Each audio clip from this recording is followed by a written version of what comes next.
Hi, everybody, and welcome back to Beat 'em to the Punch with Aar and Jay, the best MMA podcast in the world. So today, we're going to be talking about what's on everyone's mind this week, which is UFC 264. I don't have to tell you who the headliners on there are, but I will anyway. It's Dustin the Diamond Poirier and Mystic Mac Conor McGregor.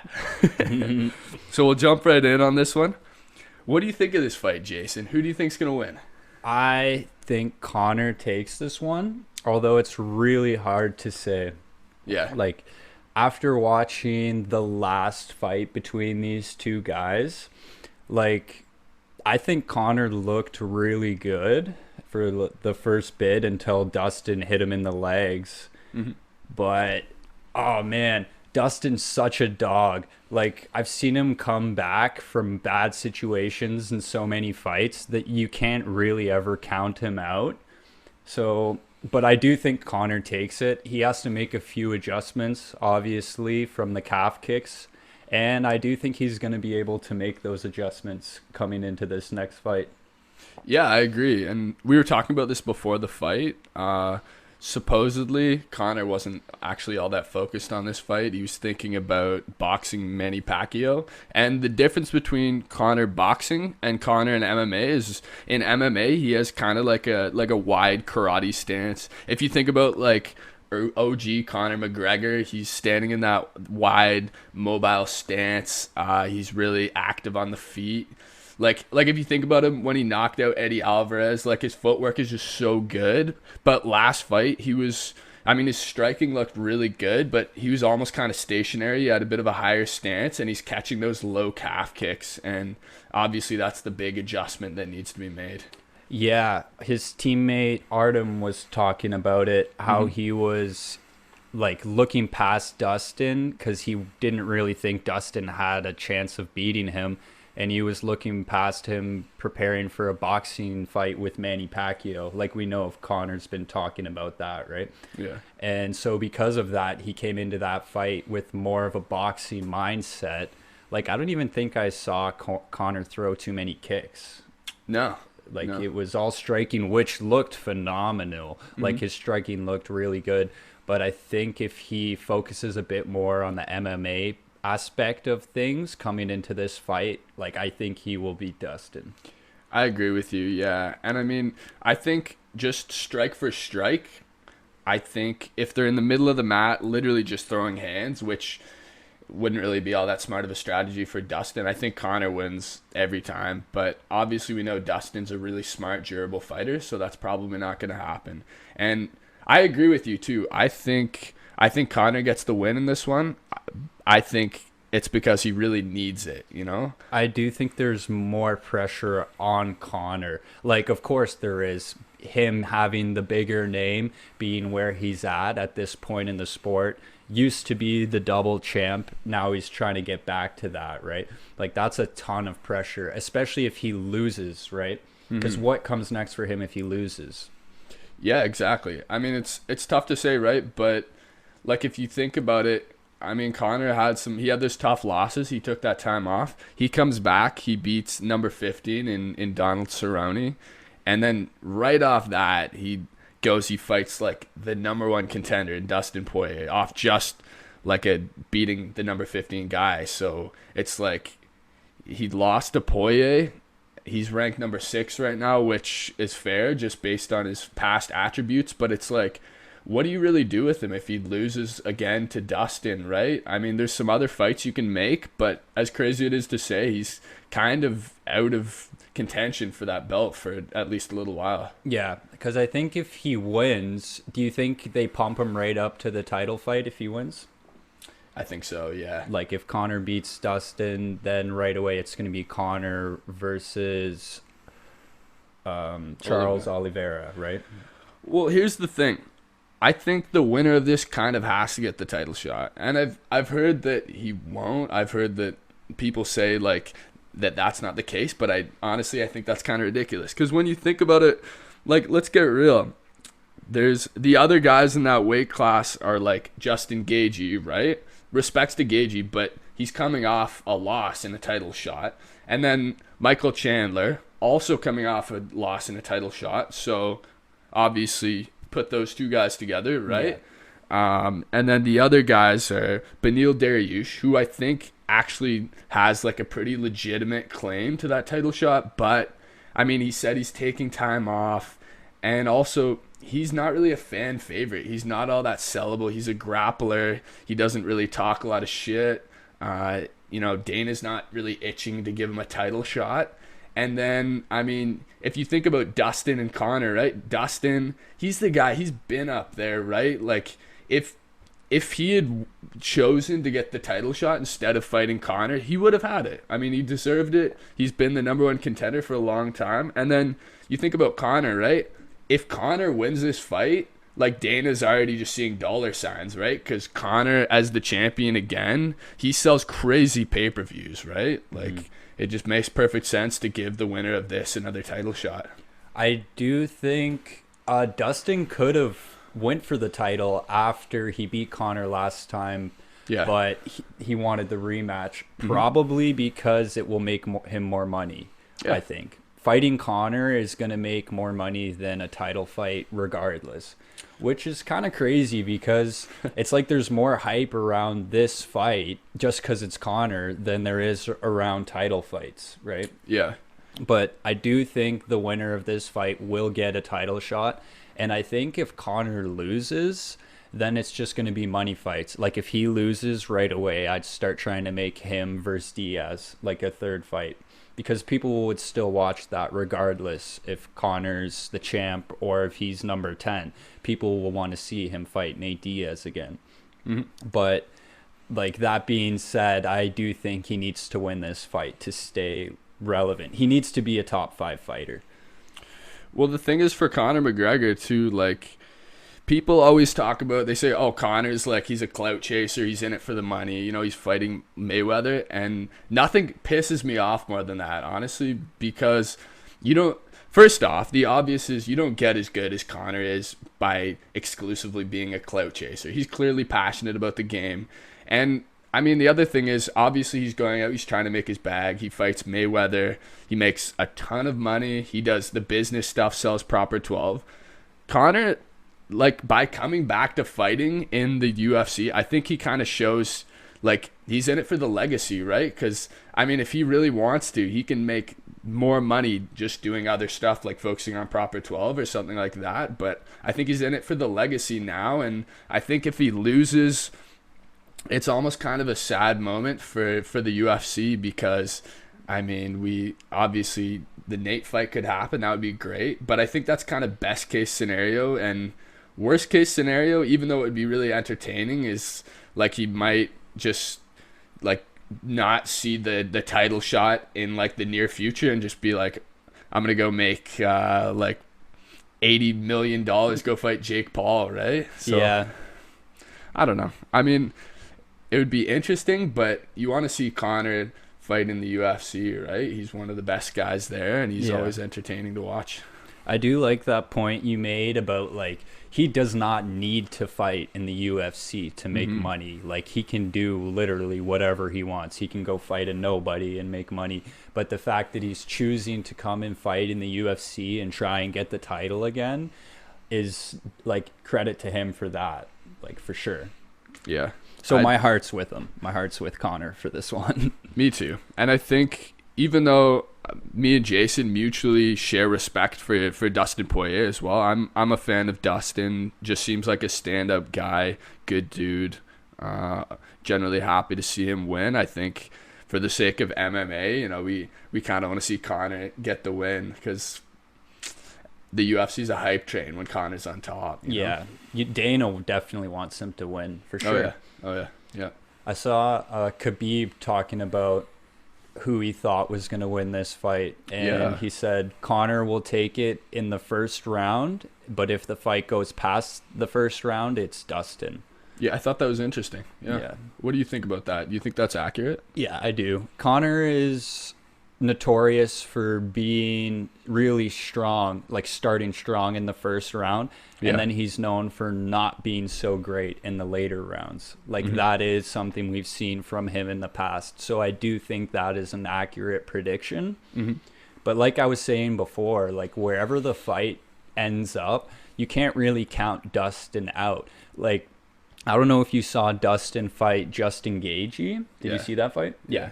It was brutal. Like, I thought Gaethje was going to win. He had been chopping Dustin's legs for the entire fight. Dustin could barely even walk, and he still put Gaethje out somehow. So that's what I'm saying. You can't sleep on Dustin. He is an absolute dog. He could win the fight at any point during the fight. It does not matter.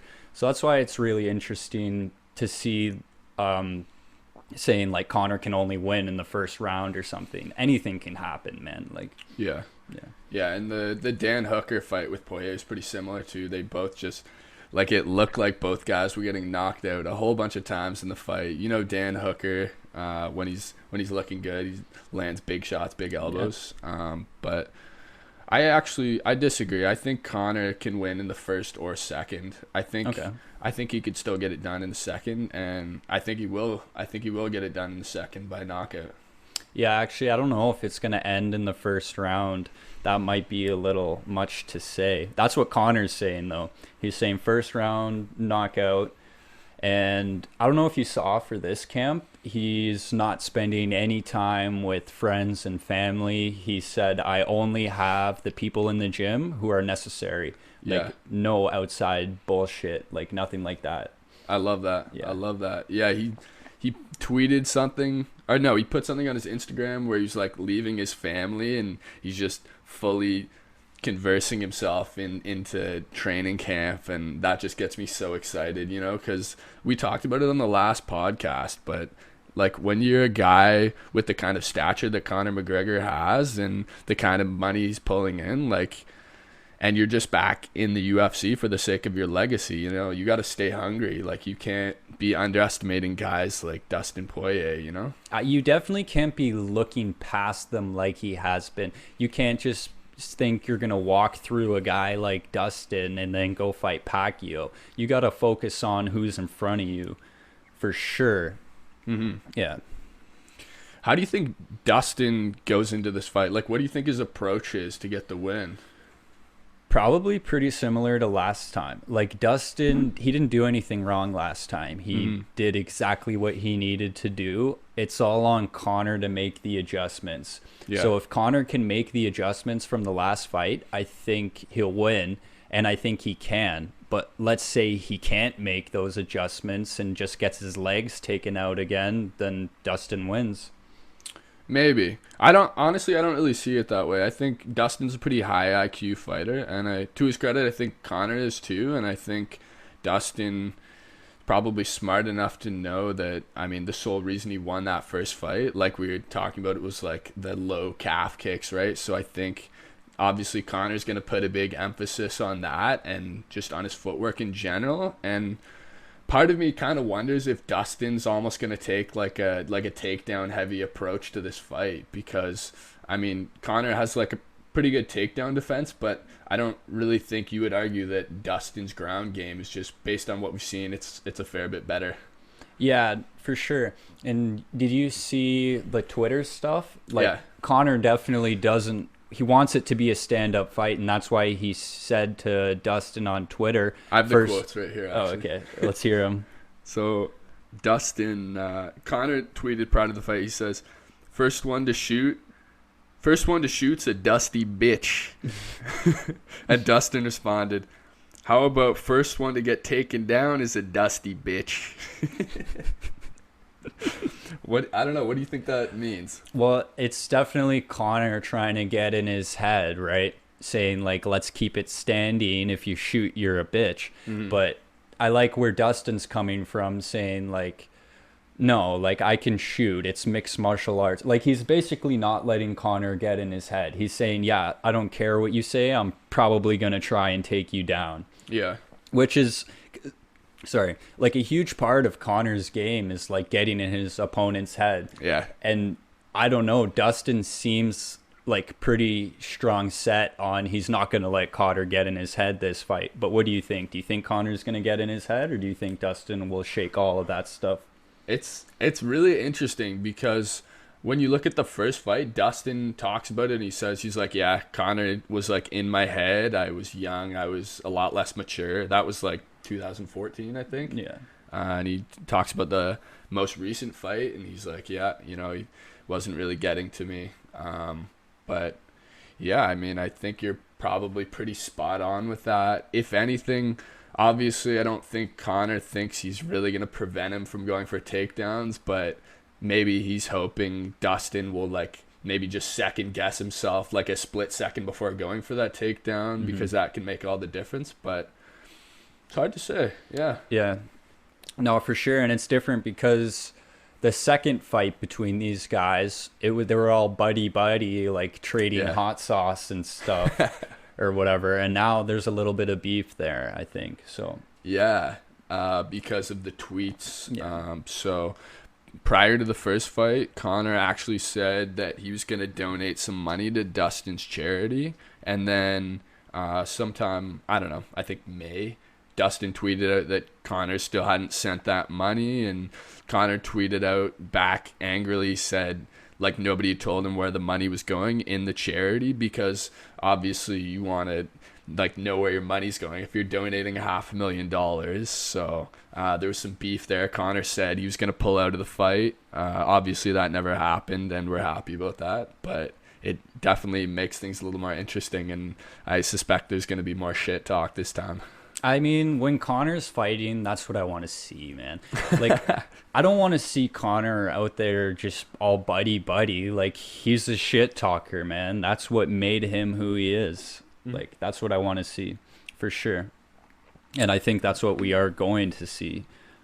We'll wait for the weigh-ins and stuff, but there's definitely going to be some interesting press around that one, I think. Yeah. So, the first fight back in 2014, Conor was a pretty hefty favorite. And then I believe for the last fight he was as well. And then this fight, he actually still comes in as a bit of a favorite, which it's marginal, but seems almost ridiculous. I don't know. What do you think about that? So do you think because Dustin won the last fight that he should be favorited? 100%. Okay. I disagree with you there, because the odds come from the general public's opinion, right? Right. So Conor's favorited because more people think he's going to win. I'm one of those people. Are you one of those people? I'm one of those people too, yeah. So it doesn't matter what happened in the last fight. If you think he's going to win, if more people think he's going to win, then he's favorited. So I think that makes sense. Okay. Yeah, you know what? Actually, that's a good point. Yeah. I'm not mad at that.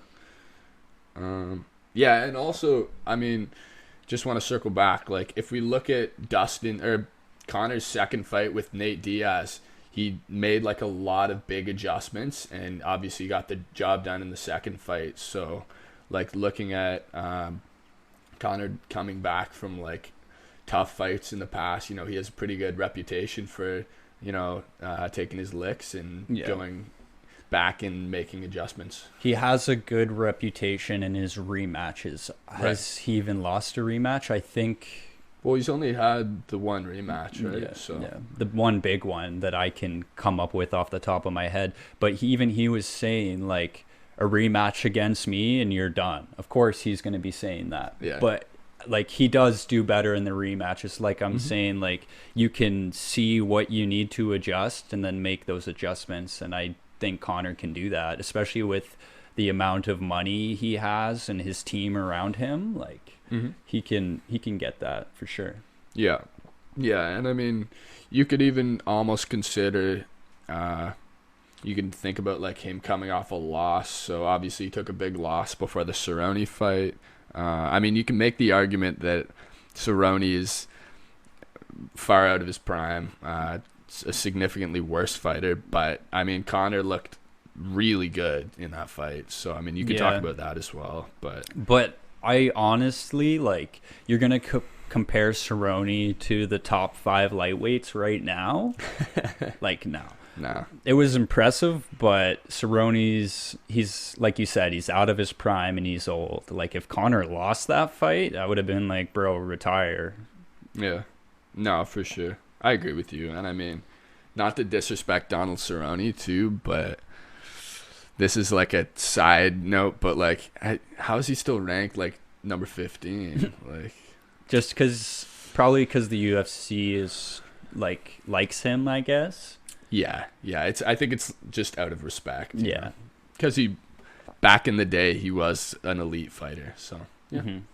Well, he did a lot for Dana. Like, anytime Dana needed a stand-in guy to fight, it doesn't matter if it was 3 hours before the fight. Like, he'd call Donald, and Donald would be there.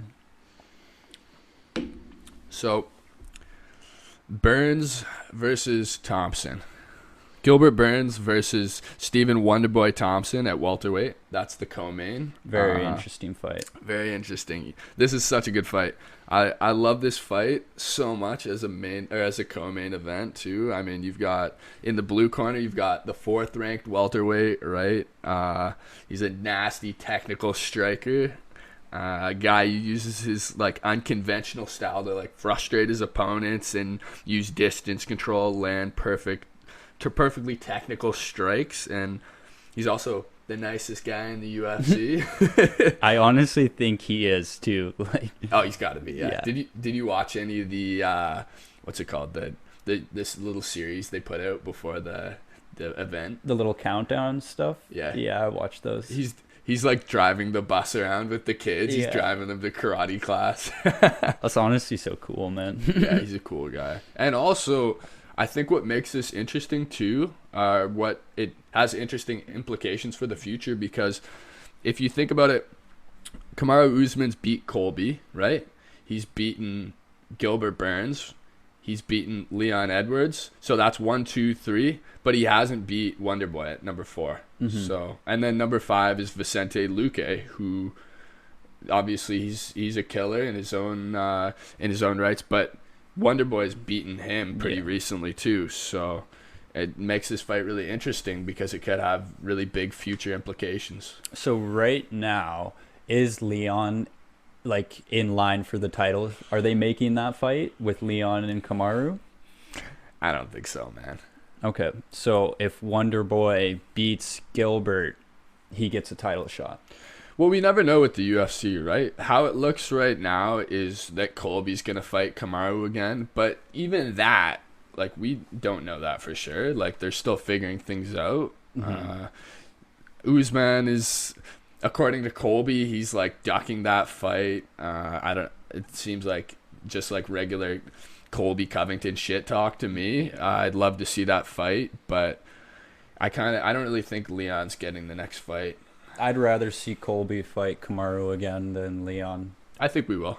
And I like that Wonderboy has never fought Usman before. Like you're saying, Usman's already beat all of those other guys.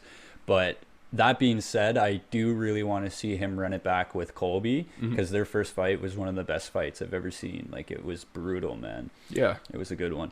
But, yeah, I'd like to see Wonderboy. Well, we'll see how he looks. If he crushes Burns and absolutely destroys him, then yeah, put him up for a title fight. Mm-hmm. And then in the red corner, we've got an absolute beast of a man. This guy's a marauder, a mauler from Brazil. He was riding a 6-fight winning streak over the likes of Tyron Woodley, Damian Maia, etc., going into his fight with Usman. So that was his last fight. And like I was saying to you before, he even knocked down Usman in the first round. Obviously, Usman, to his credit, he recovered so well. He was switching his stance around. But, I mean, with Gilbert Burns, too, even you could see when he's landing those strikes on Usman, like, even his jabs, you can see, like, he's hitting freaking hard. Like, I don't really think I've ever seen Usman get hit, and then he, like, when Gilbert Burns was hitting him with the jabs, it almost seemed like he was, like, stopping up a little bit, like he was getting stunned a little bit. But, yeah, Gilbert Burns he's a freaking truck, man. He is a truck. He looks like a truck, too. He's a beefy guy. And Wonderboy, like we didn't really see it in the Usman fight, but Gilbert has like really good jiu-jitsu, right? Yeah. Yeah. So this is kind of like a jiu-jitsu versus a karate guy matchup, which is interesting. Yeah. It's going to be karate striking, but even though Gilbert's got strong jiu-jitsu, like he uses that to set up his striking. Yeah. Because he drops bombs, man. Like if you're wobbling Usman, like you can knock anybody out. Yeah, I love this matchup so much, man. It's like the precision tactical striker against, that's Wonderboy obviously, against the guy in Gilbert Burns who, like you said, I mean, he's a powerhouse. He lands big shots. He also says he has like some of the best jiu-jitsu in the UFC. So this is just stylistically a really interesting matchup. Yeah, it's a really great co-main, like you've been saying. Excited for that. This So- whole card is stacked, man. Yeah, it's sick. Who do you think wins this one though? Probably Wonderboy. I think it's tough to say though. I want to say Wonderboy though, because man, he's so technical. I think he can use that to win. I think he can evade the big power shots from Burns. And he's really experienced. Like he's a veteran. It's not like he's gonna get taken down and have no idea what to do. Like he's seen it all. I think he gets it done against Burns. Yeah, I had the same thing actually. Wonderboy, he's 38, right? So he's looked great, but he's kind of, you have to assume he's kind of nearing the end of his prime a little bit. This might be one of his last opportunities to get a belt shot, and I mean this might be the fight that propels him to a title fight, right? So I think he's gonna look really good. I think, like you were saying, I think he's gonna use his distance control really well, and he's gonna just mix stuff up a lot and try and confuse Gilbert Burns with his distance strikes, those side kicks that really distance out the space so much and make it so hard for Gilbert Burns to shoot on him. Yeah, I think you're right. But we'll see what happens, right? It's just too early to tell. But I do think Stephen Thompson wins. Do you know who's favorited in that fight? Yeah, so the odds actually, I thought should have been a little bit closer, but according to DraftKings, they have, give me one sec, I'm just pulling it up here. They have Stephen Thompson at -155 and Gilbert Burns at +125, which is pretty close, but I mean, still, I think this fight is going to be really close. I mean, if it was up to me, I'd almost call it a pick'em, but I mean, obviously Wonderboy's coming off 2 wins and Gilbert Burns is coming off a defeat, so Yeah. What I also thought was pretty interesting is Gilbert Burns actually, he's training with Raymond Daniels, who's like a kickboxing guy who is actually from a karate background too. So he has a bit of a similar technique to Wonderboy. So yeah, he's bringing guys into the gym that are like Wonderboy to kind of try and understand that striking pattern and get his rhythm, I guess, early on in the fight. Yeah, which makes sense, but Wonderboy has jiu-jitsu blackouts in the gym with him doing the exact same thing. Yeah. But yeah, that guy who's what's his name? Who's training with Burns? Raymond Daniels. Yeah, he's really good. I saw some videos and stuff of him. Yeah, like, he's super legit. yeah. So like that's a really good guy to be training with in the lead up to the Wonderboy fight. So that maybe will prepare him for the striking. I guess we'll see. Yeah. But we've both got Wonderboy going into this one. Yeah. And like we were talking about before, if Wonderboy can win, can he jump Leon for the title shot? Or I don't know. Who do you think will get the next title shot? I think if he wins, he could get a title shot. Like, he's fought for the title before. He's basically been a gatekeeper for the past little bit. And he said, like, I'm here to get the title. I don't want to be a gatekeeper. So I think he's got, like, that drive to get the title. So I think if he wins against Burns, he could get a title shot, even considering that Burns just came off of a title shot. So, yeah, but like I said, I'd honestly really like to see Colby fight Usman again, and then maybe Wonderboy fights after that or something. Yeah, if Wonderboy gets the win, I think more than likely we see Usman fight Colby, and then the winner of that fight Wonderboy. But it's tough to say. But I do feel like if Wonderboy wins, I feel like the UFC almost kind of owes him a title shot off this. I mean, you talk about he's been fighting like lower guys. Like they've put him in that gatekeeper position. Even as high ranked as he is, like he beat up Jeff Neal, who was I think he was number 7 at the time. He's number 10 now, and then Vicente Luque before that, who I don't know what he was ranked back then, but now he's number 5, right behind Wonderboy. So yeah, that's kind of what I was getting at with him being a gatekeeper, and I've fought him for the title. I think the UFC kind of owes it to him to give him that title shot. Plus he's old. He's like, what, 38? Yep. Yeah, so it's just kind of his last little run at it. Yeah. No, I agree with you. But, I mean, with that being said, I don't think the UFC really gives a shit. But I think he does deserve it, assuming he can get the job done here today. But I think it's also partially dependent on how he gets it done, right? So if we look at like a 5-round fight and he gets the decision win, I mean, it's a little harder to say. I still think he gets it before Leon Edwards does. But I think he needs like a 1st or 2nd round knockout if he has any chance at hopping Colby for that title shot first. I don't know. Do you think he has any chance of jumping Colby? Yeah, it also depends on the fighters, right? Like Usman would have to agree to fight him for that to happen. So I can see that happening for sure. Yeah. Because you know that Wonderboy wants the title shot. I think he even said, I need to finish this fight in an impressive way to get the shot. Yeah. Yeah, this is going to be a great one. I'm super fired up for this one. And like I said, I think even though it's close on paper, I think it's going to be even closer in there. I really struggled to decide who I was picking for this fight because I actually think Gilbert Burns is going to take a lot from that defeat. You know, like I said, he was a freaking wagon before this. He was rolling, man. He was a ball of fire coming downhill until he ran into Kamaru Usman. But yeah, this is going to be a great fight. And the next fight on the card, we've got fan favorite Tai Tuivasa versus Greg Hardy. This is a heavyweight fight. Do you have any opinions on this, on Jason? Like, who do you think wins and why? Oh, that's tough. I want to see Tai Tuivasa win, although I don't really know how or why.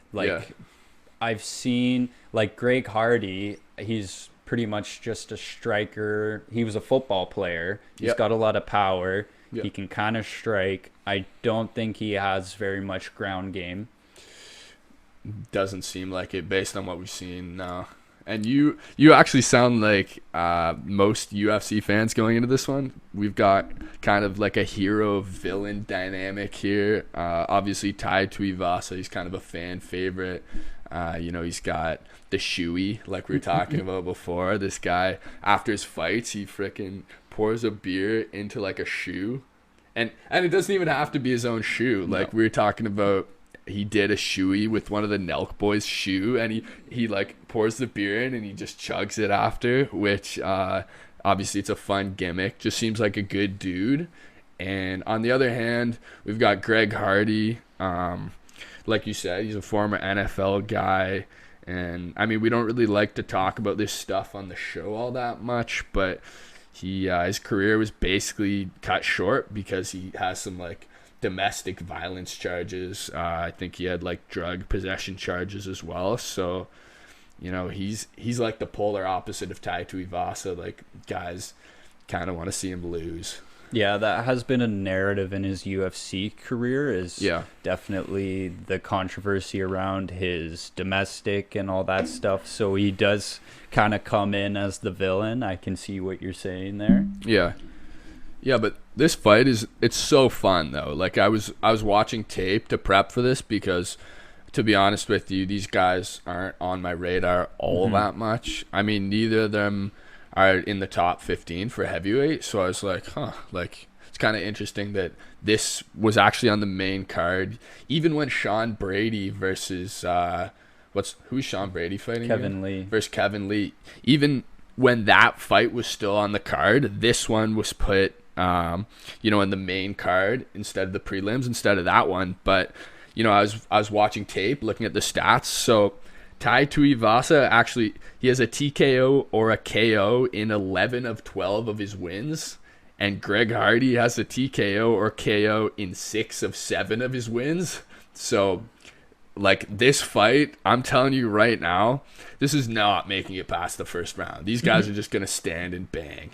That's kind of what I was getting at. I think it's just going to be a striking match. Yeah. And I think someone's getting knocked out. Yeah.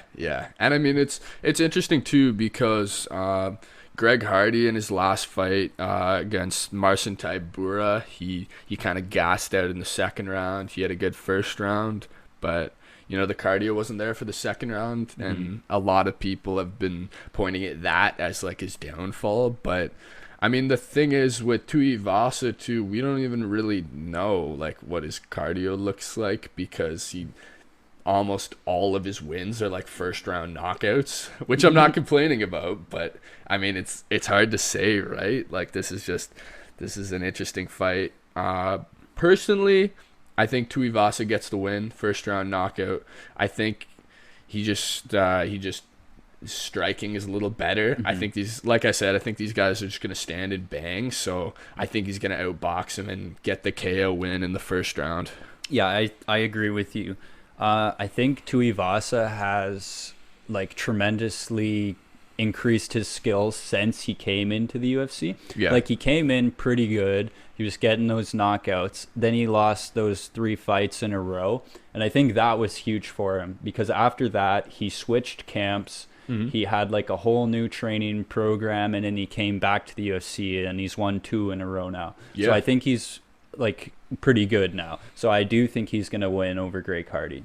Yeah, I would say so too. And like you said, I mean, he's on a 2-fight roll. He's got a little momentum going. Whereas Greg Hardy, he's coming off a loss where, I mean, he showed some potential against Tybura. He was winning the first round. I'd say he won the first round, and then he gets finished in the second round. He kind of gasses out a bit. But, yeah, I mean, that's another fight on the card where we're like this is just going to be a banger. Even if you don't know these two guys all that much and you're like a casual fan, you're probably going to love this fight. Yeah. It is weird how neither of them are ranked and it's like on the main card above ranked fighters. Yeah. But I think that's just because they are big names.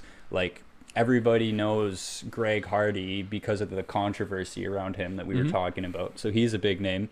And I think Tai Tuivasa is pretty big too, just because he's a fan favorite. Yep. You always see him in the crowd chugging a beer out of somebody's shoe. Yeah. So I think that's why they ended up on the main card. Yeah, no, I agree with you. And part of the reason we love the UFC too is because it's like a clash of two personalities, right? And these guys are a couple of really different characters, and it's going to be an interesting one, and it's going to be a violent one. So the next fight we've got on this main card is Irini Aldana. She's 4th ranked in women's bantamweight, and Yana Kuitskayu. Hopefully I didn't butcher those names. She's the 5th ranked in women's bantamweight. And to be honest with you, I don't want to speak on this one too much because I don't know either of these fighters all that much. I've watched a fair bit of tape on them recently, just to like understand who they are and like where their strengths lie. So based on that, I'm gonna lean slightly towards Yana Kunitskaya, and that's actually the first fight I've picked on the main card where I'm not picking the favorite, but it seems like the narrative in this one is Irini Aldana is like she has really good boxing. So if the fight stays in the middle of the octagon, she's probably getting the win.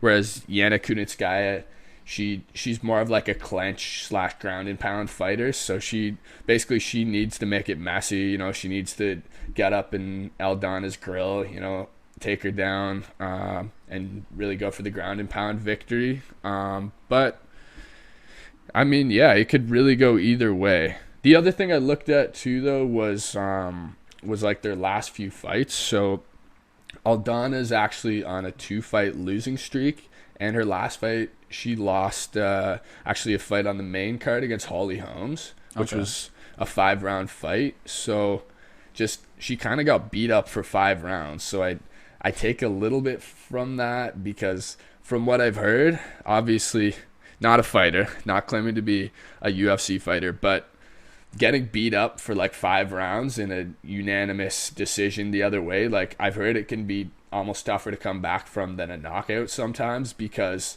you're just looking at the whole fight and you just couldn't really get anything going. Whereas with a knockout, sometimes you could be winning the fight and you get hit with that one shot, and you look back on it and you're like I just gotta obviously block or avert myself from that one shot. But it's a little bit demoralizing to lose a 5-rounder like she did to Holly Holmes, where she got cracked at the end too. Mm-hmm. And on the other hand, Kunitskaya she's on a 2-fight winning streak. So yeah, I mean, I think Kunitskaya gets it done in this one, probably by decision. But like I said, this is the fight on the card that I'm least knowledgeable about, and I think Jason would say the same. Yeah, I know nothing about these fighters. Is this for like a number 1 contender spot, or is it just like what's going on with this fight? Are they top ranked fighters? Yeah, so they're 4th and 5th ranked in women's bantamweight. So for the 4th ranked, that's a big fight. 4 and 5. That's a big fight. Yeah, it's just for potentially switching spots, and maybe getting a bigger fight on the top end of that weight class. Yeah. That's a lead up to a title fight anyway. 4 and 5. Yeah.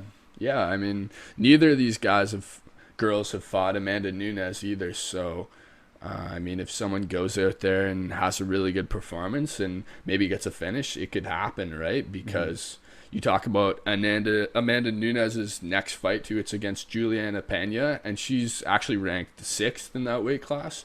So why couldn't it be the 4th or 5th ranked fighter, right? It definitely could be, yeah. Yep. And then moving on, this one's fun. We have Sugar Sean O'Malley versus Chris Matino. And this is because Luis Smolka dropped out of this fight because he has a staph infection. Yeah, so I'm pretty sure like everybody thinks Sugar Sean's going to win. Yeah. I definitely don't think he should be losing this fight because the other guy hasn't even fought in the UFC yet, has he?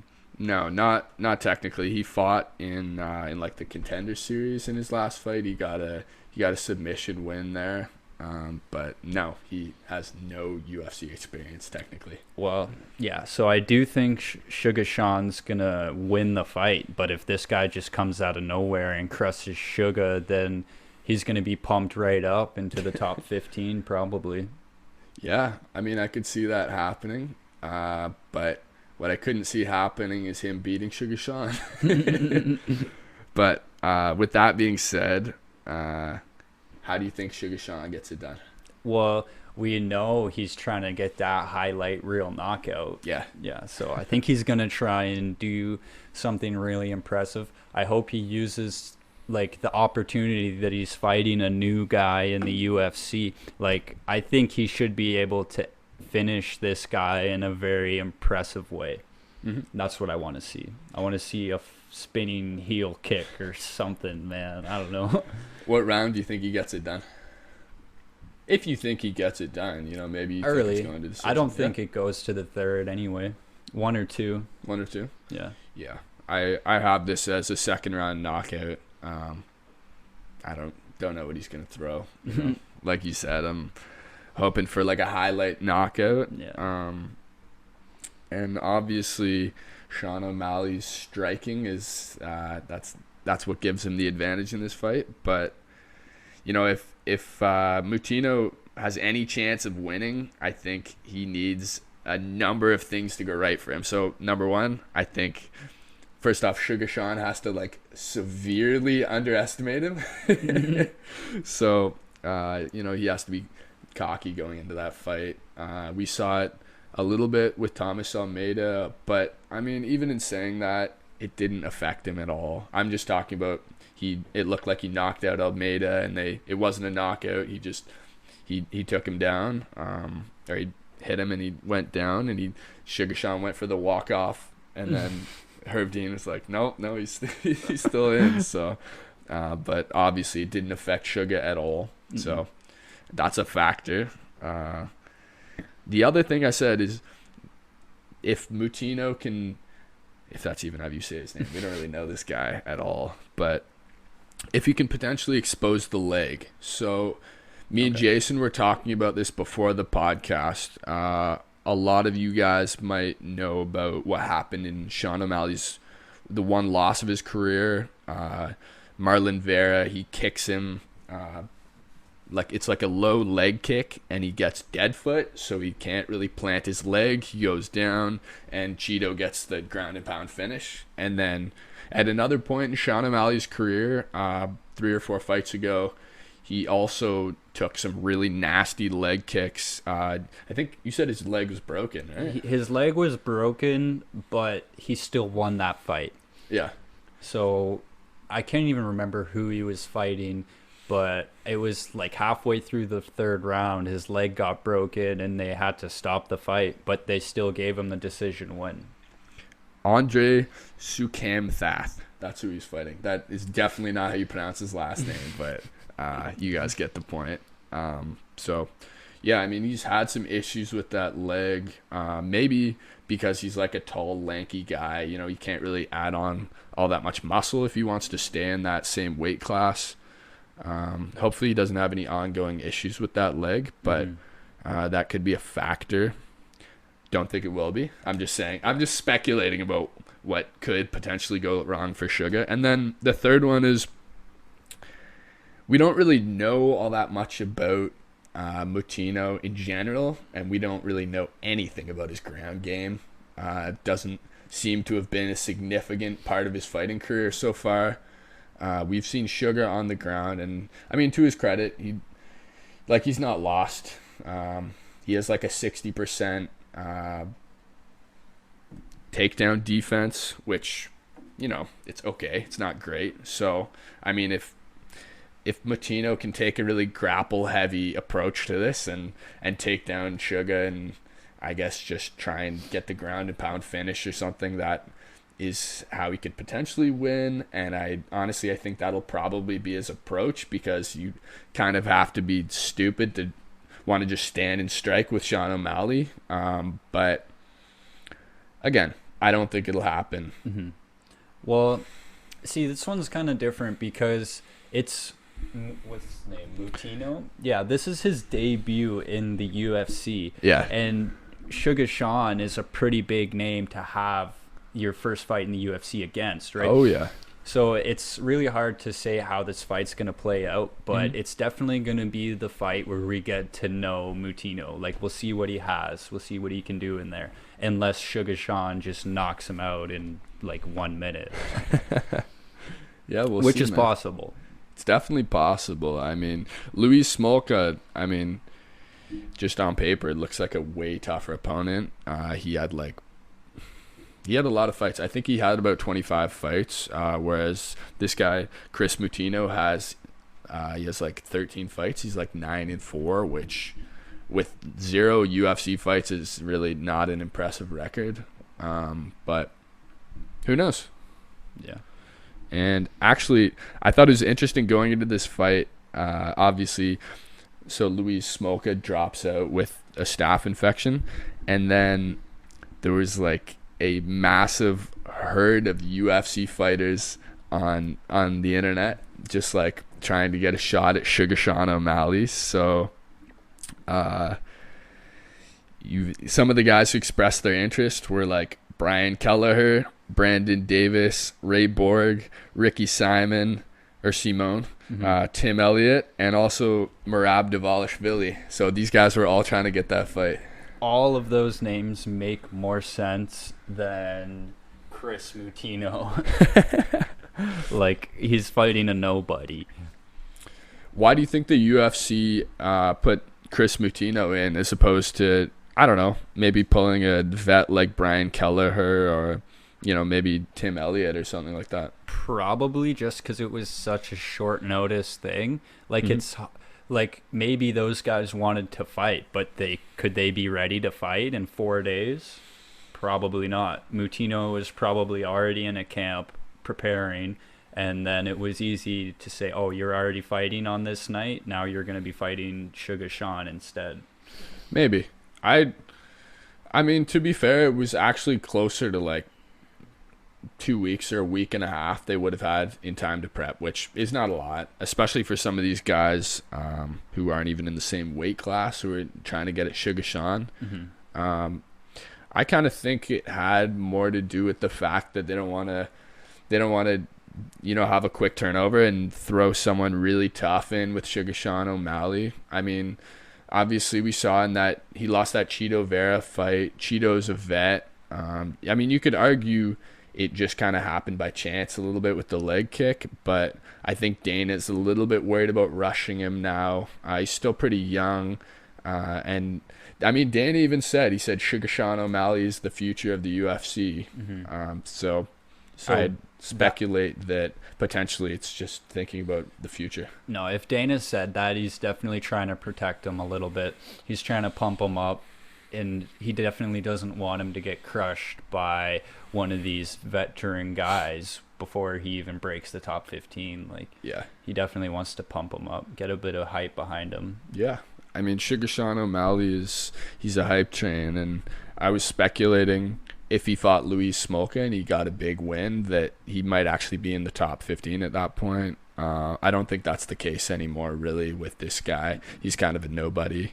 So, yeah, I mean, it'll be a fun fight. I think we both feel pretty confident about our picks in this one, but still really looking forward to watching our boy Sugar Shawn O'Malley back in action. Yeah, I'm excited, and I will be shocked if he loses. I'll put it that way.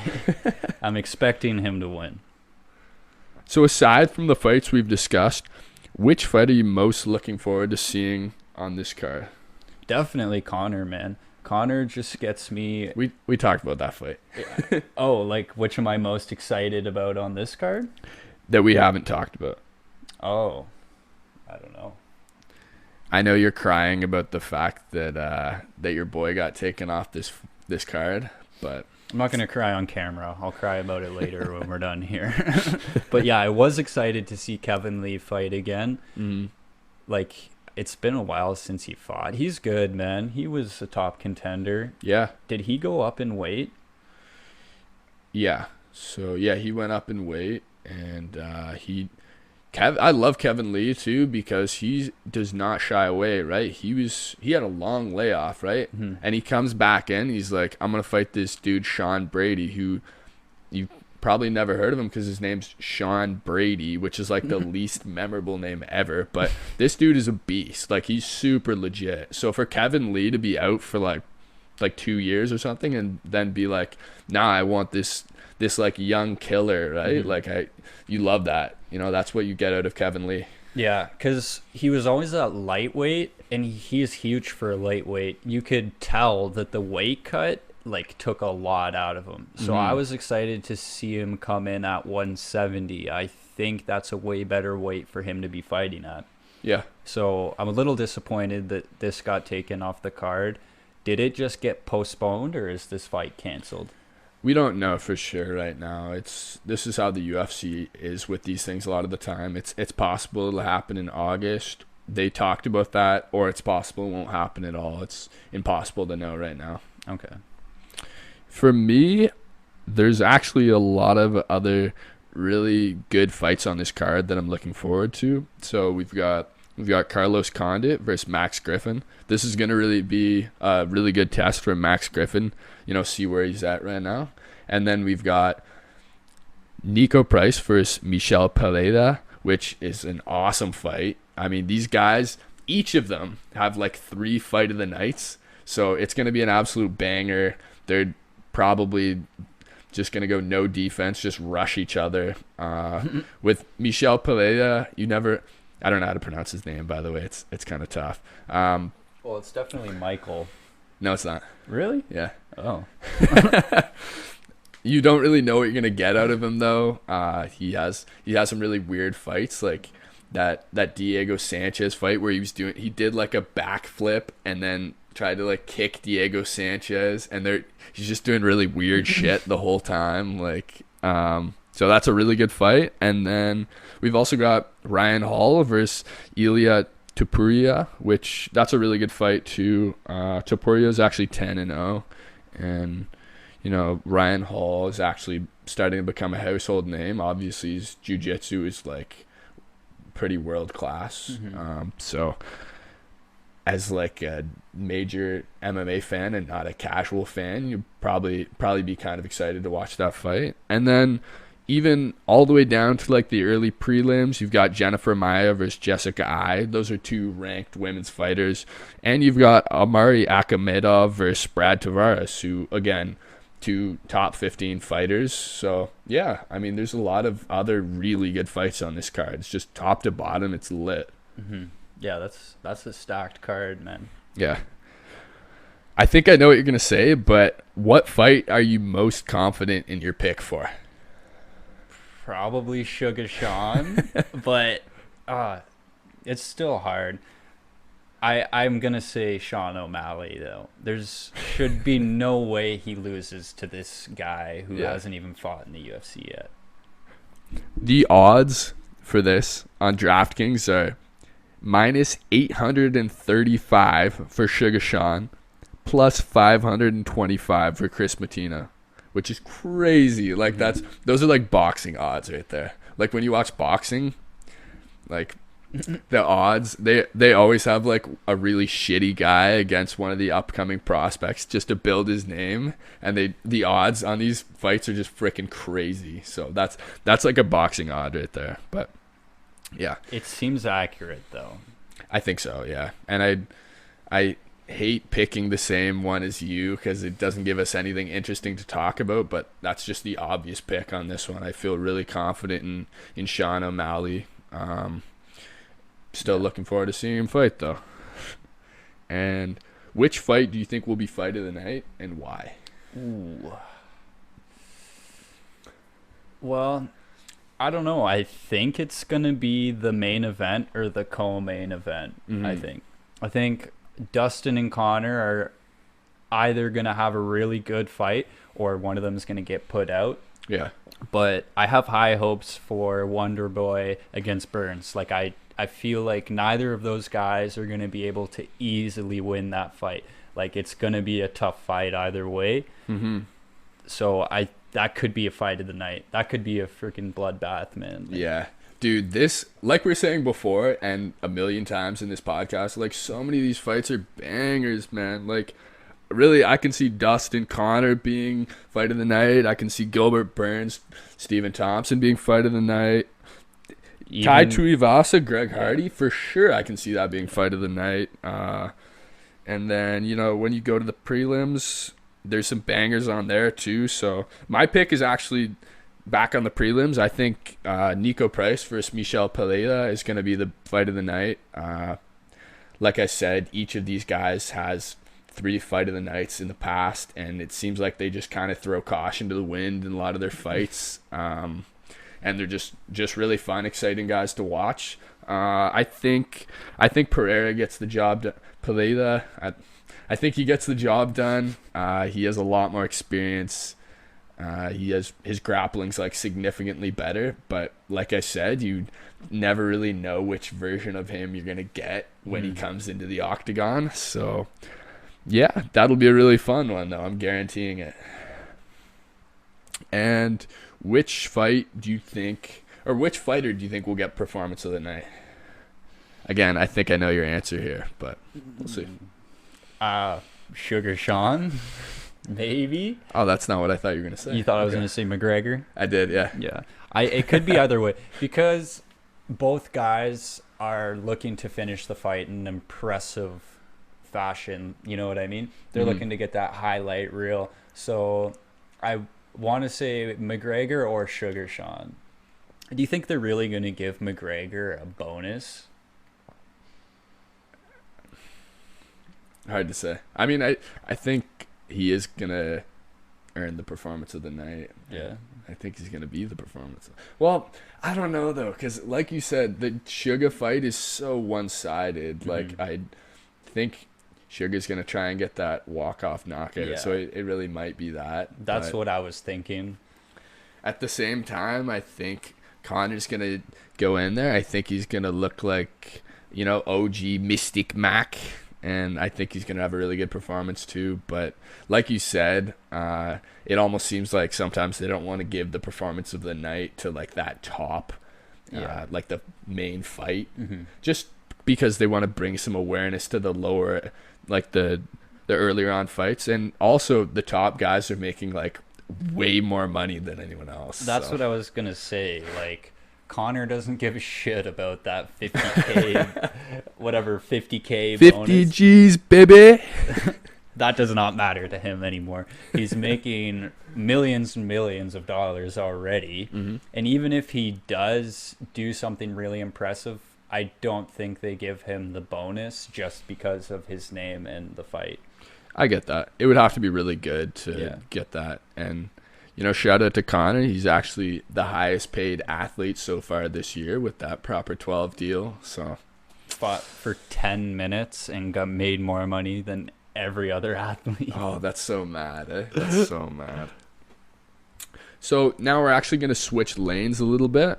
I felt like we would be doing an injustice to the UFC world if we didn't talk about UFC Fight Night, Gane versus Volkov. Although, when I say talk about it, I think maybe talk a little bit more about the future implications of that. So, basically,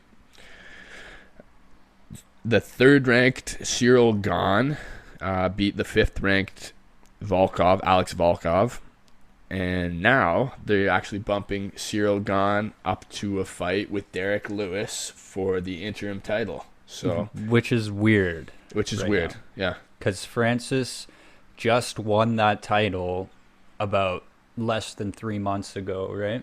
Yeah, well, he won the main belt, not the interim title. They never gave him a shot for an interim belt. Yeah, which is weird that they're giving Cyril Gane and Lewis one now, because I think Francis even said, "Just give me 1 more month and I'll be ready to fight." But they were like, "No, we want to make this fight now." I still don't understand why they're making it an interim title fight. I think part of it is that they think it adds a little bit of hype to that Amanda Nunes Juliana Pena card, but at the same time it's like A, you're taking away Derek Lewis from Francis, and then B, you're also just throwing like an interim title in there, which is like, like spitting in the wound, because Francis actually asked multiple times to put like an interim title on the line, and it would have made a lot of sense because, like I was saying to Jason before, if we look back in the past, Francis was freaking running through everyone in that weight class while DC and Stipe were holding up the rest of the heavyweights. Francis, he had like freaking 3 consecutive knockouts, and they wouldn't give him an interim title. And it's crazy that now Cyril Gane beats like the 5th ranked guy. And I mean, even though he looked really good, like, how are they going to throw an interim title out there just for the sake of throwing an interim title out there? Yeah, I'm not mad at the fight. Like, no, Gane versus Lewis, good fight. Should not be for a title of any sort. No. And the other crazy part is too, like, Stipe is just completely out of the mix too with that. Like, Stipe should be like the first or second ranked heavyweight, right? But like, they're not even considering him now. Like, from what I've heard, he didn't have an opportunity to be part of that fight, and now it's like, I believe Derek Lewis is the first ranked, and then Gane is like the 3rd ranked. So it's like, it's not even the first versus second guy. But well, usually there's an interim title when the champ can't fight, when there's like an injury or they're going up in weight class to do a super fight or something like that, right? Yeah. the fact that Francis he's ready to fight. He said, just give me 1 month. Yeah. And what? So there's going to be an interim title and then a title unification a month later when Francis comes back? Like, what's the point of that?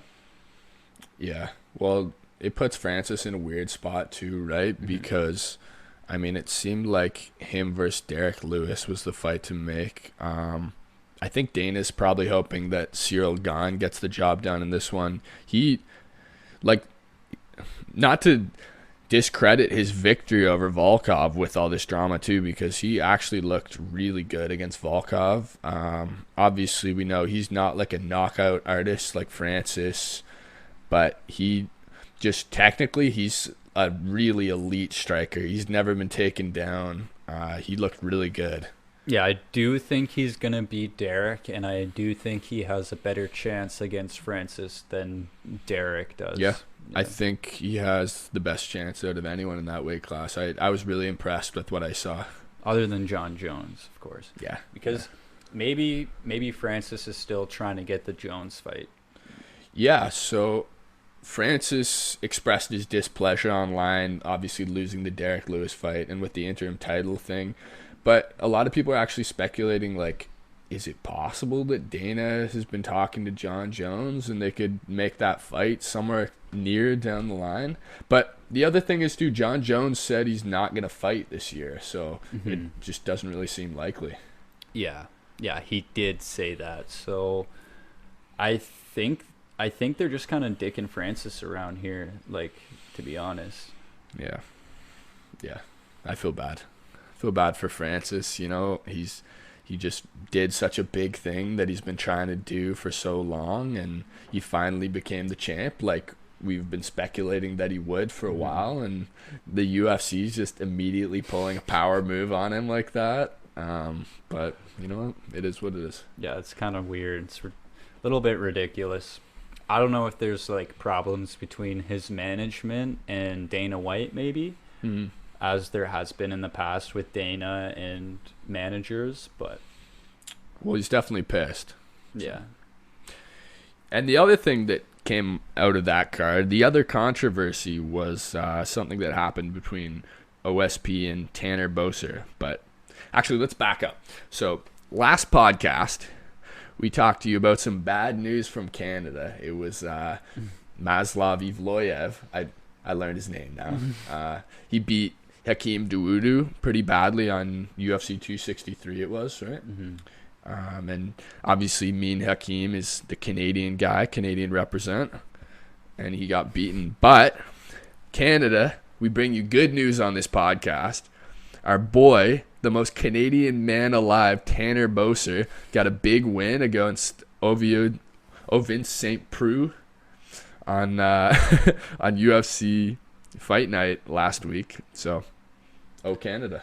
Yeah, a little bit of controversy around that fight, but I'm still happy to see a Canadian win anytime. Yeah, he looked really good. So the controversy was basically OSP. He had Boser down against the cage, and so Boser reaches up, and it almost looks like he's grabbing the cage, but upon further replay, it looks like his hand's actually closed, so it's like he puts this part of his hand against the cage and pushes himself up. But at the time, it looked to the ref like he was grabbing the cage. So the ref comes over and he puts his hand on OSP's back, and then OSP said this kind of only happens in the UFC when the ref's the ref's trying to stop the action.